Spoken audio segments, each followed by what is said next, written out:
Ambacho kimemfanya kocha Fadlu Davis achukue tahadhari kubwa kuelekea mchezo hapo kesho dhidi ya Stellenbosch ni kuhusiana na matokeo ambayo yamejitokeza hapo jana kwenye michuano hii ya kimataifa, hasa ligi ya mabingwa barani Afrika. Surprise nyingi ambazo zimejitokeza, Al Ahly akitazamiwa kwenda hatua ya finali lakini akatolewa na Mamelodi Sundowns. Lakini pia kwa upande wa Pyramid hakuwa ni timu ambayo imepewa nafasi ya kwenda hatua ya finali, na ndio ambayo imeenda hatua ya finali na kukutana na itakutana na Mamelodi. Hivyo surprise kama hizo zimemfanya kocha Fadlu Davis azungumze kwa nidhamu kuelekea mchezo hapo kesho, kutokuwa na kujiamini sana kuelekea katika huo mchezo, kufocus na kuchukua tahadhari kubwa zaidi ili kuhakikisha kwamba wanapata kile kitu ambacho wamekihitaji kwa muda mrefu, kama namna ambavyo mambo yalivyoweza kujitokeza kwa kiasi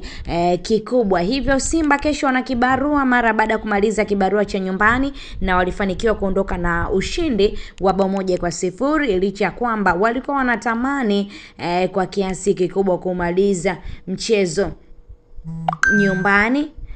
Walikuwa wanatazama kumaliza mchezo nyumbani, lakini mambo yakawa tofauti sana kwa upande wa hiyo siku ambao mchezo ulichezwa nyumbani. Bao moja tu ndio likapatikana, na hivyo wana kibarua cha kwenda kulinda bao, lakini pia kutafuta magoli ya kutosha kuhakikisha kwamba wanaenda kufanya vizuri na kwenda hatua ya finali ya michuano ya kombe la shirikisho barani Afrika. Kwa upande wako unaiona Simba ikifika hatua gani katika michuano hii? Tujuze, lakini kubwa zaidi tu usiache kusubscribe katika YouTube channel yetu ya Mtanange TV kama bado haujaweza kufanya hivyo, ili uendelee kujipatia taarifa zetu mbalimbali kwa haraka zaidi. Asante ambaye tayari umekwisha kwa mwanafamilia bora wa Mtanange TV kwa kuweza kusubscribe katika YouTube channel yetu ya Mtanange TV.